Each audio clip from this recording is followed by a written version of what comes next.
Iya, lain kali hati-hati ya. Iya, Ibu. Oke, alhamdulillah.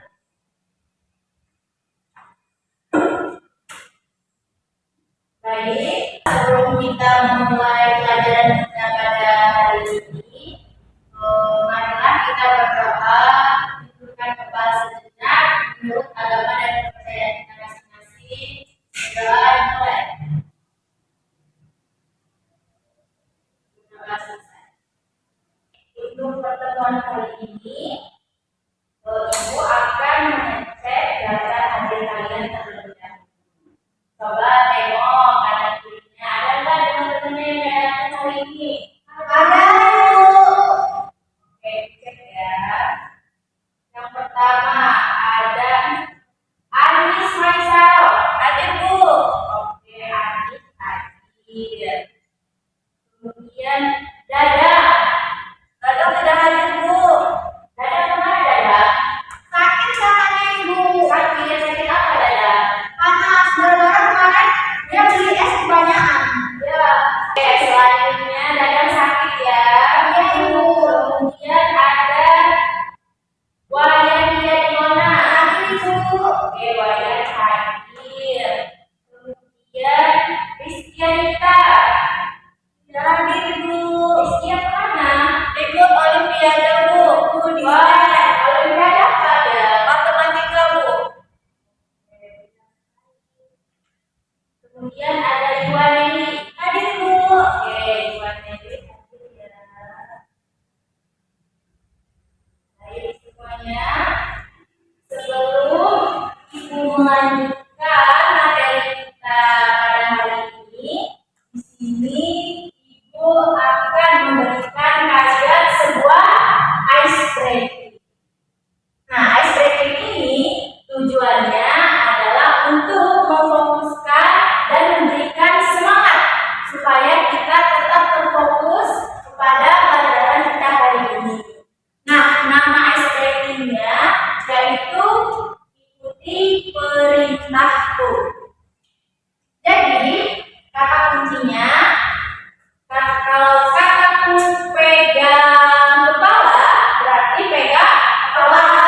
Karena kata kuncinya adalah kataku. Kalau bukan kataku, jangan diikuti. Kataku pegang tangan, berarti tangan. Kata pegang kepala, berarti pegang kepala. Oke, kita mulai ya. Kataku pegang tangan. Kataku pegang tangan. Pegang kepala. Kataku pegang mulut. Kataku pegang leher. Pegang kepala. Tepuk tangan. Oke. Selanjutnya, sebelum Ibu akan melanjutkan materi pembelajaran kita selanjutnya, di sini siapa yang masih ingat materi kita minggu belakang bahas mengenai apa? Ya, ini coba minggu belakang kita mengenai Bu. Iya, benar sekali Anis. Tepuk tangan. Jadi minggu belakang kita membahas mengenai teks sejarah. Nah, di sini siapa yang ingat apa itu teks sejarah? Teks sejarah itu yang isinya itu sejarah di masa lampau. Tentunya itu memiliki nilai sejarah, Ibu. Iya, benar sekali. Jadi teks sejarah itu adalah yang menceritakan tentang sejarah dan memiliki nilai sejarahnya. Itu yang kita jelasin apa itu sejarah. Yang bisa jawab ya. Oke, kemudian ada pengertian teks sejarah. Kemudian yang kedua ada struktur teks sejarah. Di sini ayo siapa yang ingat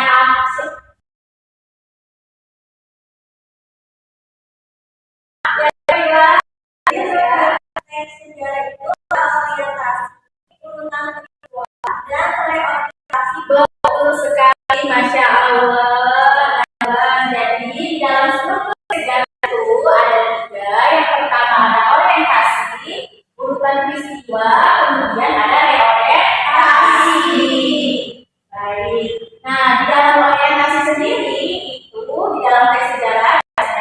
berisi pembukaan dan bersifat deskriptif. Betul sekali. Kemudian pada sejarah itu juga ada yang namanya urutan peristiwa. Jadi dia menceritakan peristiwa itu berdasarkan urutan tempatnya dan waktunya. Kemudian yang terakhir dalam teks sejarah itu ada reorientasi. Nah, reorientasi ini yaitu bersifat opsional, boleh ditulis, boleh tidak. Kenapa? Karena di dalam reorientasi biasanya berisi komentar-komentar dari si pembacanya. Paham sampai mana?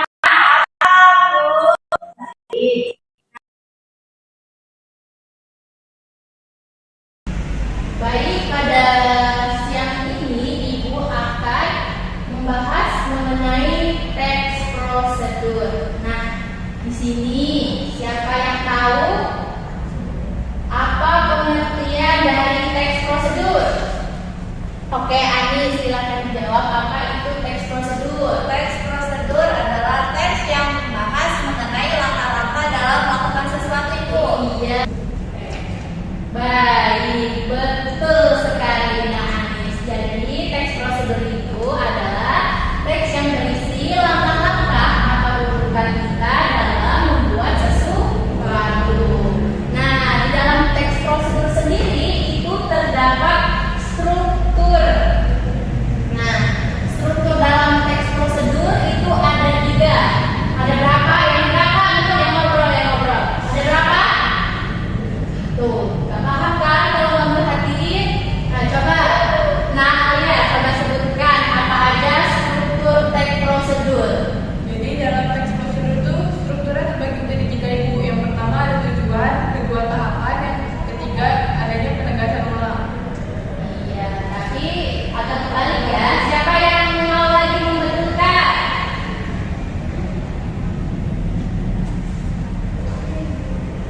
Ya, silakan Malayan. Jadi untuk strukturnya itu yang pertama itu ada tujuan, yang kedua itu tahapan-tahapan, dan yang terakhir itu penegasan ulang. Iya, benar sekali Nawaya.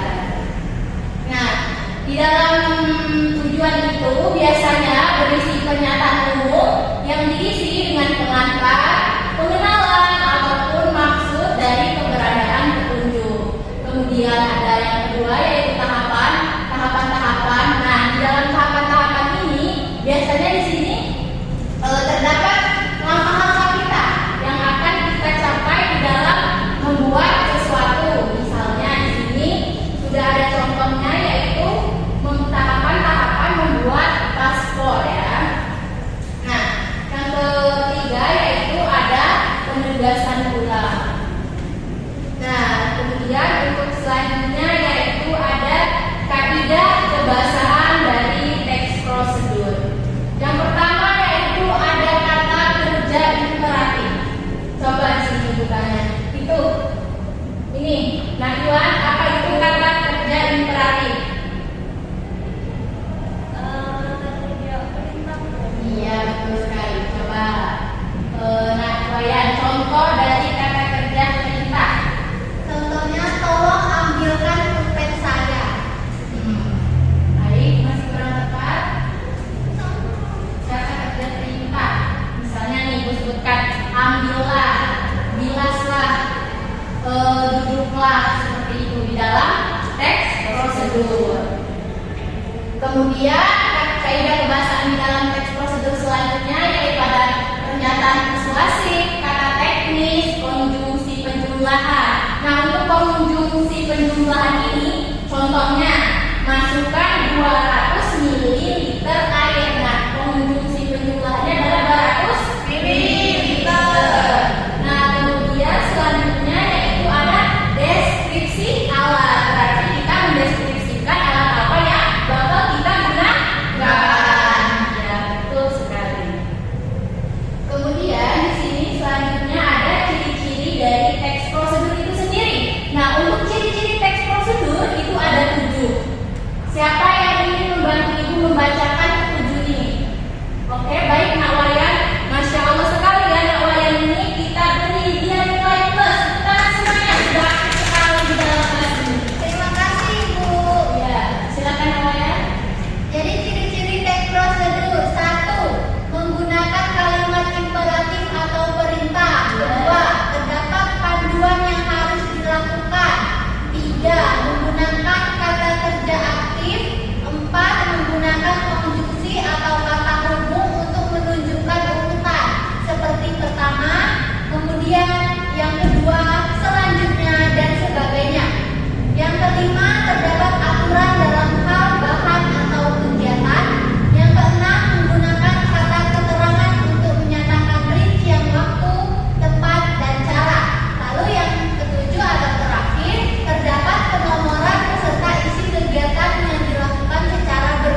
prosedur kompleks inilah yang nanti akan Ibu jadikan sebagai tugas kalian dari untuk membuat video bagaimana tata cara kalian membuat teks prosedur. Baik, di sini Ibu sudah ada contoh teks prosedur yang kompleks. Contohnya ya, cara membuat layang-layang. Nah, di sini siapa yang pernah membuat layang-layang? Oh, Nak Waya pernah membuat layang-layang. Pernah itu, tapi hanya mengikuti proses, cuma pernah melihat Bapak buat layangan. Oh, kalau begitu coba Nak Waya bisa tidak menjelaskan seingat Nak Waya saja bagaimana cara membuat layangan? Seingat saya itu Bapak menyiapkan bambu, Ya, lem, ya, dan kertas untuk membuat layang-layangnya Ibu. ya. Lalu diapakan? Setelah itu bambunya itu dibentuk sesuai dengan bentuk layangan yang kita inginkan.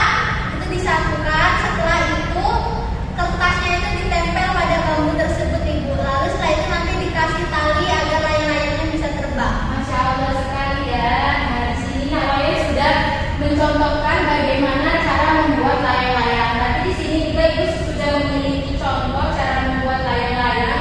Kurang lebihnya seperti Nak Waya tadi ya. Tapi di sini lebih sedikit kompleks.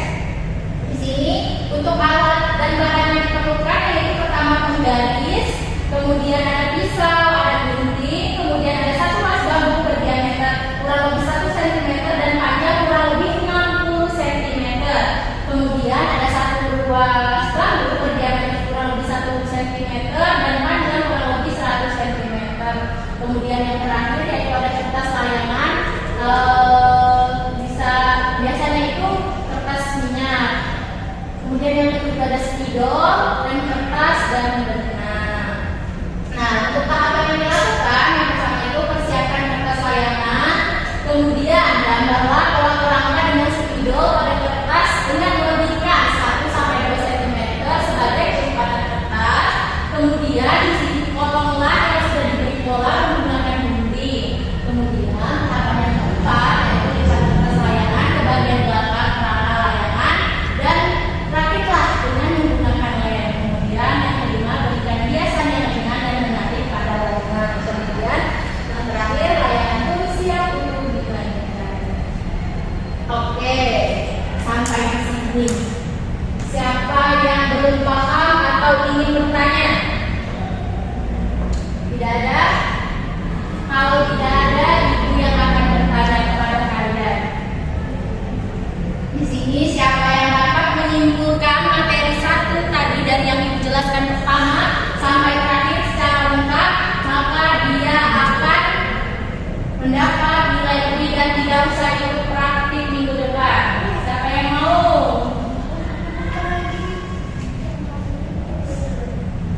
Tidak ada? Tidak ada? Coba Anis. Coba Ibu ingin mendengarkan penjelasan dari Anis.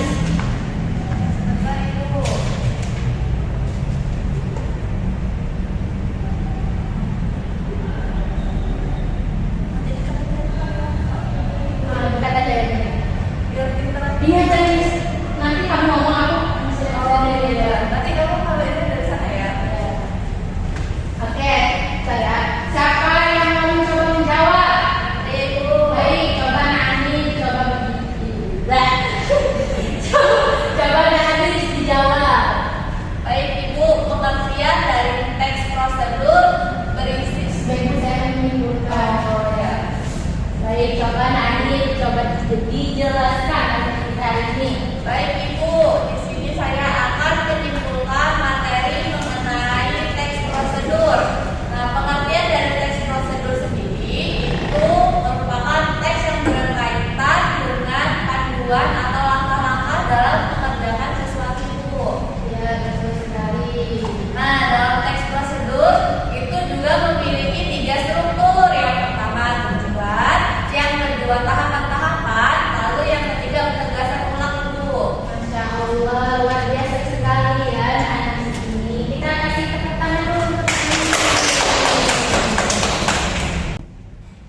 Baik, jika dirasa sudah paham semua tentang materi kita pada hari ini, di sini Ibu sudah menyiapkan kalian dua tugas, yaitu yang pertama tugas kalian untuk mengerjakan soal, kemudian yang kedua yaitu praktik membuat teks prosedur. Ya. Di sini Ibu sudah menyiapkan kalian beberapa soal untuk dijawab dan diberikan kalian waktu 5 menit untuk menjawab soal ini.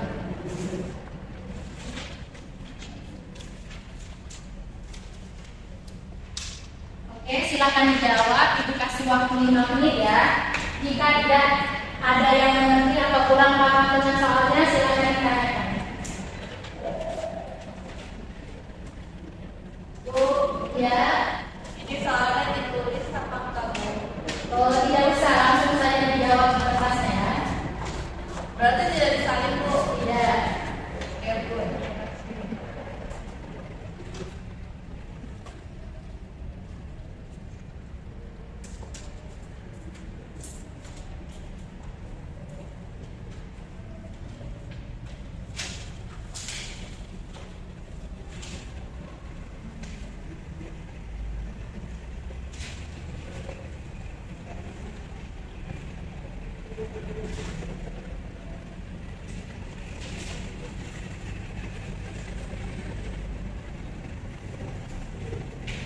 Ada yang sudah selesai? Sebentar lagi, Bu. Ya. 2 menit lagi ya. Ibu, ya, soal nomor 3 ini contohnya berapa? 1 apa lebih? Contohnya cukup disebutkan 3 saja ya. Ya, terima kasih Ibu. Sama-sama.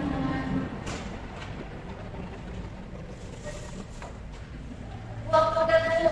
Oke, yang sudah silakan menunggu ya.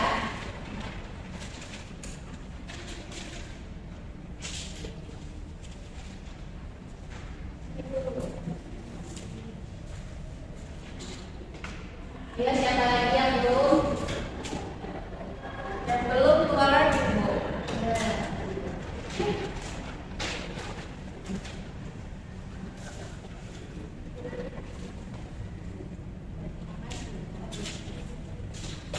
Oke, untuk tugas yang satunya yaitu kalian membuat video praktek buat di rumah ya. Jadi tidak perlu kalian datang ke sini praktek, tapi kalian di rumah mempraktekkan bagaimana cara langkah-langkah membuat teks prosedur. Di sini kalian berkelompok, setiap satu kelompok itu berisi 2 orang. Nah, untuk kelompoknya itu silakan kalian pilih sendiri. Paham? Paham. Baik, mungkin sekian dari Ibu. Mohon maaf apabila terdapat kesalahan. Wassalamualaikum warahmatullahi wabarakatuh. Waalaikumsalam warahmatullahi wabarakatuh. Terima kasih.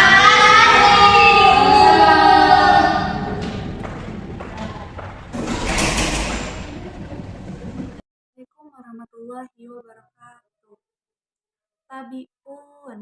Perkenalkan, saya Anis Mesaro dengan NPM 21130410050. Di sini saya bertugas sebagai OL dari saudari Jove Setia Aurelia Putri Jo dengan NPM 2113041051080 pada tanggal 4 November 2023.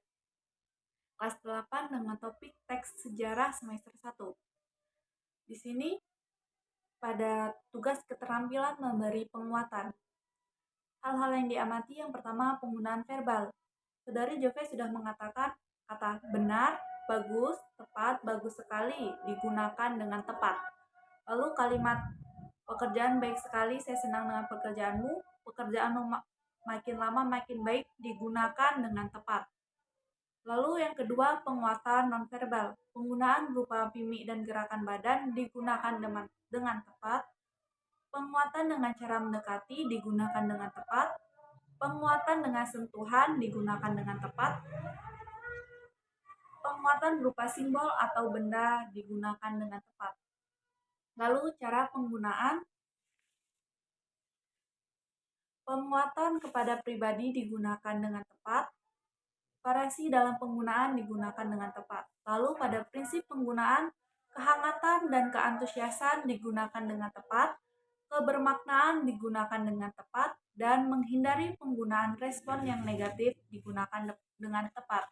Sekian dari saya akhiri. Wassalamualaikum warahmatullahi wabarakatuh.